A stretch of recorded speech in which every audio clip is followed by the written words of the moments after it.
종합농민혁명의 발상지자 성지인 전북 정읍고창 국회의원 윤진배입니다.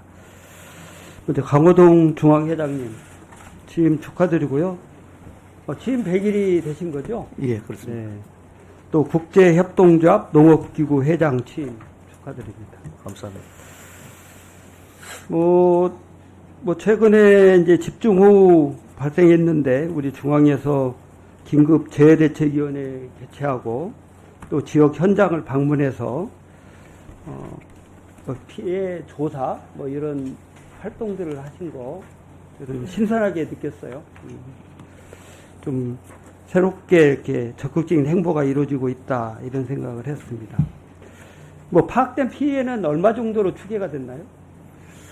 언론에서 보도된 내용처럼 아마 지역별로 게릴라성 극한 폭우로 인해서 근데 구체적인 자료를 아직은 안 나왔습니다. 예, 지금 있긴 있는데 제가 다 숙지를 그거는 좀 한번 자료로 주시고요. 예. 또 내부적으로 2천억 정도 예산을 편성해서 재해대책 추진하겠다고 했는데 중요한 것은 실제 신속하게 피해 지원이 이루어지는 것이 중요하기 때문에 좀 서둘러서 지원이 이루어질 수 있도록 이렇게 해주셨으면 좋겠고. 그렇게 하겠습니다.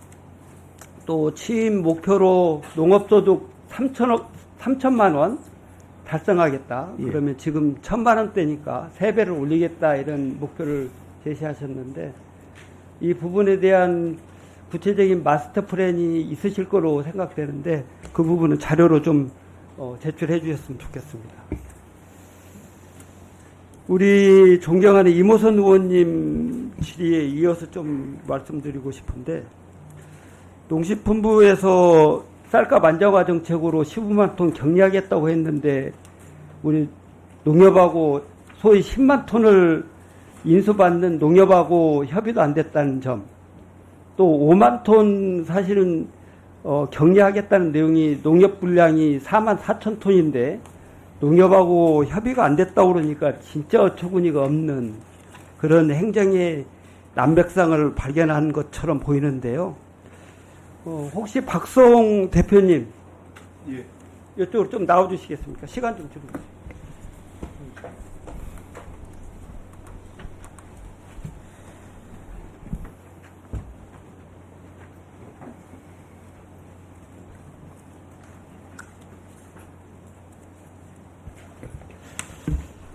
우리 중앙회장님은 협의를 구체적으로 한 것 같지 않고 우리 대표님은 경제주주 대표로서 협의한 바는 있나요? 예, 저희들은 농식품부하고 실무적으로 이 내용과 관련해서 어떤 내용 협의가 있습니까? 당초에는 이제 정부에서 시장 격리 얘기를 저희들이 건의를 드렸습니다. 구체적으로 예. 언제 협의를 했냐고요. 일반적인 얘기 돌리지 말고. 예, 날짜는 제가 정확히 기록 어떤 내용 협의했어요? 쌀 과잉 물량에 대해서 농협 자체적으로 소비 촉진하는 방향에 대해서 소비 촉진 10만 톤 처리는 어떻게 하라고 했어요? 소비 촉진을 통해서 처리하는 거로. 아니 격리하겠다는데 소비 촉진이 대안이면 안 되죠. 격리를 하면 예를 들어서 지금 쌀 재고량이 66만 톤이 있잖아요. 예. 66만 톤이 있는데 농협이 55만 톤 가지고 있고 농협의 재고가 11만 톤, 한 12만 톤 갖고 있어요. 예.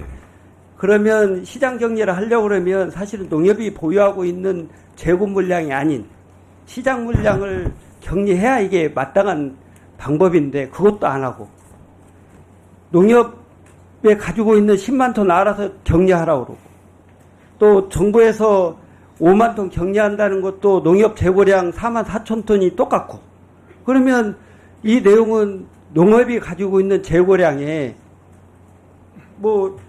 나쁘게 하면 재고 털기라든가 장부 정리에 불과하지 실질적인 시장 격리에 따른 시장에 영향을 미치는 효과는 전혀 없는 거잖아요. 동의하시죠? 지금 말씀하신 내용 보면 시장 격리 가지고 있는 거 장부만 가지고 격리한다고 신용만 내고 있지 실질적으로 격리되는 게 없잖아요. 그런데 이게 쌀값 안정화에 기하겠어요. 그러니까 계속 하락 추세를 지속하고 있는 거예요. 이게 우리 농식품부의 지금 나온 시장 격리의 진면목이다. 이렇게 확인할 수 있다.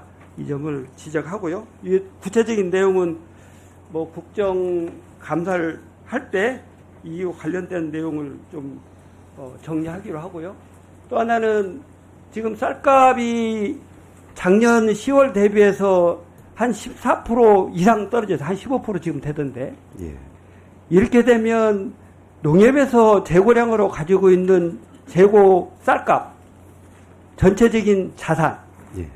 얼마나 손실이 발생하나요? 저희들 6월 말 가결산 기준으로 약 700억에서 1000억 정도 지금 지역 농협 손실을 생각하고 있습니다. 제가 보니까 지금 12월 손익 하니까 한 1084억 이 정도 최대, 손실이 발생한 걸로 추계가 돼요. 그런데 농식품부는 이 손실은 농협의 선택의 문제이기 때문에 별 문제가 없다 이렇게 판단하던데 동의하나요?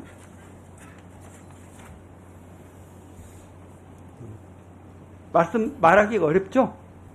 손실을 최소화시키겠습니다. 이게 지금 농식품부의 농정의 진면목이다 이렇게 지적을 합니다. 들어가세요. 우리 중앙회장님, 지금 우리 농협에서 전국 하나로마트가 2274개인데 할인 행사를 계속 하잖아요. 예. 할인 행사. 예. 소비 가격을 낮추지 않고 할인 행사를 하는 이유가 특별히 있습니까? 제가 볼 때는 할인 행사는 특별한 이유보다는 지역 농산물이 이제 과잉 생산됐을 때 역할도 하고 또 그 하나로마트의 여러 가지 또 뭐 경영적인 그런 측면에서 할인 행사를 하고 있는 걸로 알고 있습니다. 저는 이 내용이 근본적으로 유통 혁신 차원에서는 근본적으로 바뀌어야 된다 이렇게 생각합니다. 윤석열 대통령이 지난 3월 18일 민생 점검 차원에서 하나로마트 양재점을 방문했을 때 동행했습니까? 예, 했습니다. 그때 할인 가격 875원 대파 합리적 가격이다 이렇게 발언을 했는데 동의하십니까? 그때 이제 제가 이래 존경하는 의원님 있을 때 우리가 뭐 대파 875원에 대한 이야기가 아니고 그때 4,200원이 시세인데 정부 보조금 2,000원과 카드 할인 행사 1,000원 그리고 우리 농협에서 할인 행사 금액을 포함해서 875원에 공급하고 있습니다. 이렇게 뭐 우리 직원이 답변한 걸로 알고 있습니다. 그런데 현장에서 뭐 여러 가지 내용을 해가지고 할인 가격 875원으로 판매했는데 예. 그걸 가지고 그게 합리적인 가격이다 이렇게 대통령이 발언하고 언론의 질타와 국민의 따가운 눈총을 받은 바 있는데 이게 시장 왜곡을 시키는 근본적인 문제예요. 정상적인 가격으로 해서 소비를 촉진시키려면 소비 가격을 낮춰야지. 뭐 이런 농산물뿐만이 아니고 지금 이루어지고 있는 한우도 대표적으로 그래요. 한우 가격을 낮추려면 제대로 낮춰야 소비가 촉진돼서 전체적으로 수요가 늘어나는 거고 그게 바로미터가 돼야 전체적인 소비 가격이 하향 조정될 거 아닙니까? 그래서 농협이 기득권의 유통구조에 안주해가지고 똑같은 내용을 같이 이런 구조적인 문제에 개혁할 의지가 있습니까? 하여튼 여러 가지 다각적인 방법을 한번 검토 한번 해보겠습니다. 이 내용을 검토하셔서 개혁 방안을 제출해 주십시오. 예, 잘 알겠습니다.